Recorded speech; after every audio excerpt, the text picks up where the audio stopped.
First Samuel chapter 1. There was a certain man of Ramathaim Zophim of the hill country of Ephraim, whose name was Elkanah, the son of Jehoram, son of Elihu, son of Tohu, son of Zuph, an Ephrathite. He had two wives. The name of one was Hannah, and the name of the other Peninnah. And Peninnah had children, but Hannah had no children.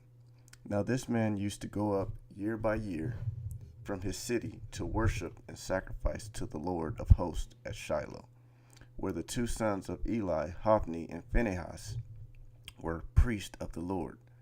On the day when Elkanah sacrificed, he would give portions to Peninnah his wife, and to all her sons and daughters.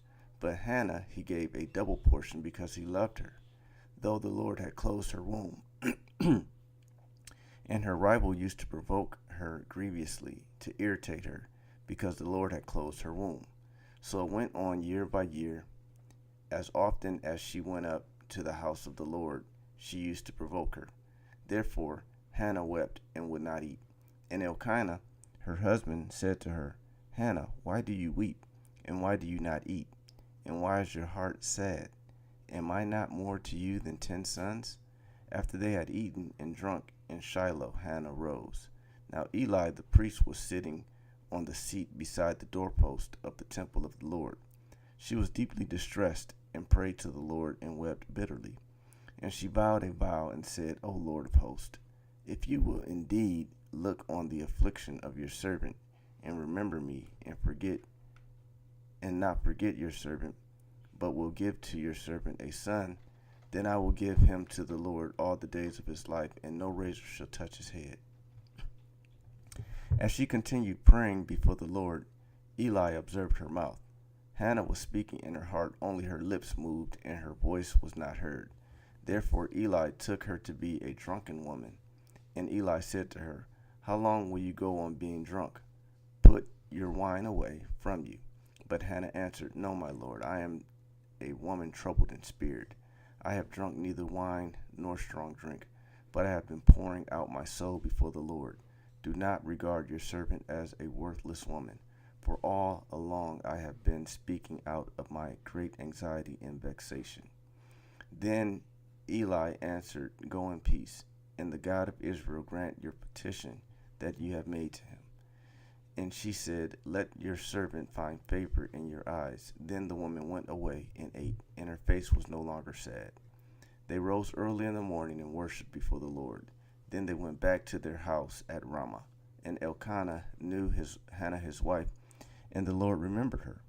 And in due time Hannah conceived and bore a son, and she called his name Samuel, for she said, I have asked for him from the Lord.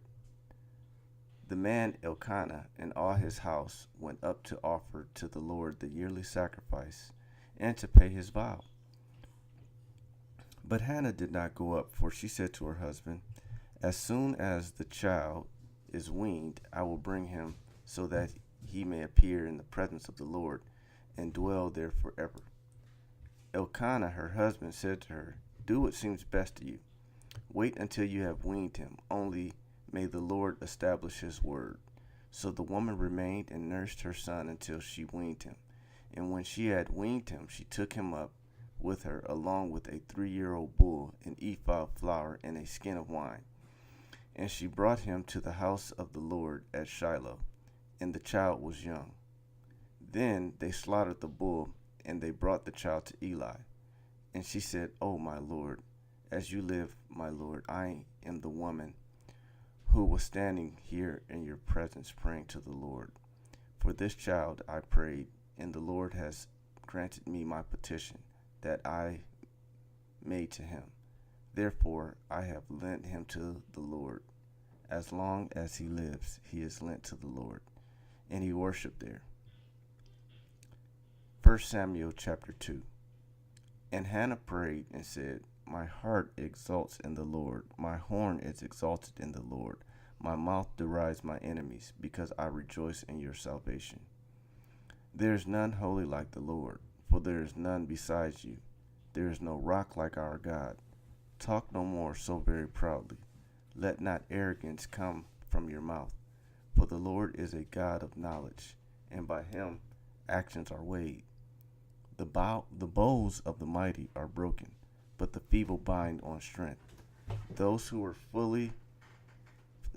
full have hired themselves out for bread, but those who were hungry have ceased to hunger. The barren was born 7, but she who has many children is forlorn. The Lord kills and brings to life. He brings down to Sheol and raises up. The Lord makes poor and makes rich. He brings low and he exalts.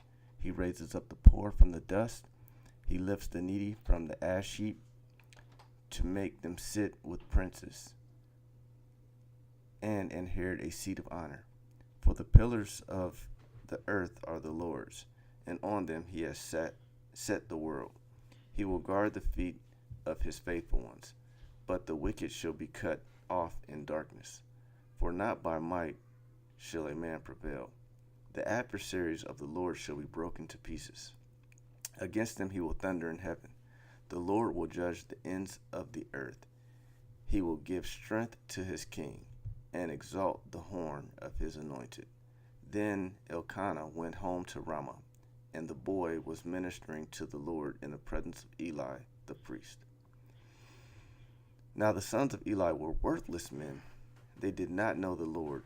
The custom of the priest with the people was that when any man offered sacrifice, the priest's servant would come while the meat was boiling, with a 3-pronged fork in his hand, and he would thrust it into the pan or kettle or cauldron or pot.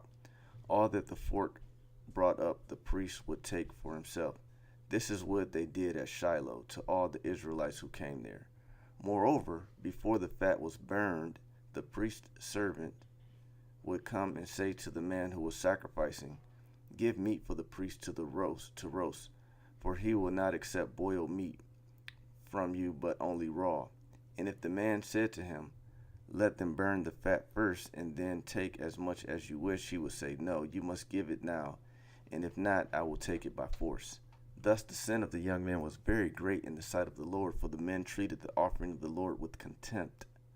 Samuel was ministering before the Lord, a boy clothed with a linen ephod, and his mother used to make for him a little robe and take it to him each year when she went up with her husband to offer the yearly sacrifice. Then Eli would bless Elkanah and his wife and say, "May the Lord give you children by this woman for the petition she asked of the Lord." So then they would return to their home. Indeed, the Lord visited Hannah, and she conceived and bore 3 sons and 2 daughters. And the boy Samuel grew in the presence of the Lord. John chapter 5, verse 1 through 23. After this, there was a feast of the Jews, and Jesus went up to Jerusalem. Now there is in Jerusalem by the sheep gate a pool, in Aramaic called Bethesda, which has 5 roofed colonnades.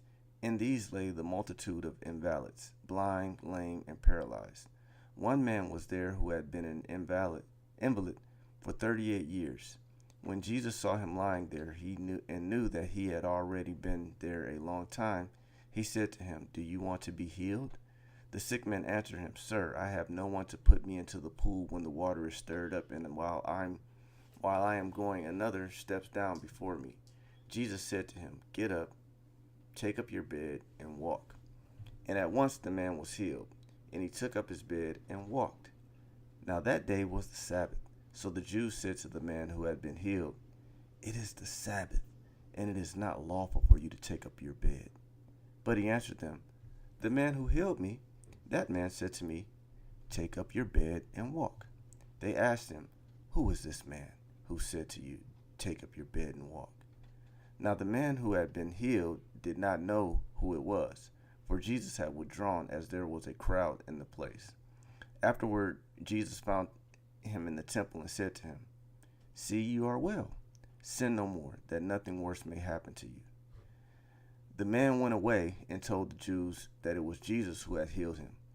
And this was why the Jews were persecuting Jesus, because he was doing these things on the Sabbath. But Jesus answered them, "My Father is working until now, and I am working."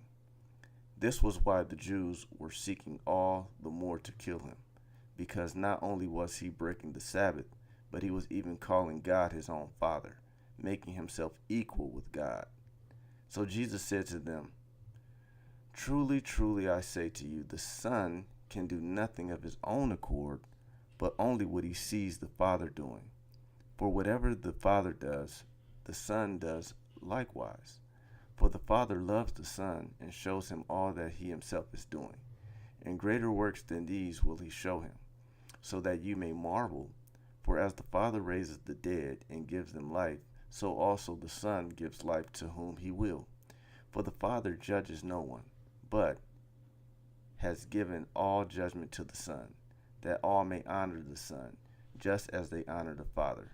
Whoever does not honor the Son does not honor the Father who sent him." Psalm chapter 105, verses 37 through 45. Then he brought out Israel with silver and gold, and there was none among his tribes who stumbled. Egypt was glad when they departed, for dread of them had fallen upon it. He spread a cloud for a covering, and fire to give light by night. They asked and he brought quail, and gave them bread from heaven in abundance. He opened the rock, and water gushed out. It flowed through the desert like a river, for he remembered his holy promise, and Abraham his servant. So he brought his people out with joy, his chosen ones with singing, and he gave them the lands of the nations, and they took possession of the fruit of the people's toil, and that they might keep his statutes and observe his laws. Praise the Lord. Proverbs chapter 14, verses 28 through 29.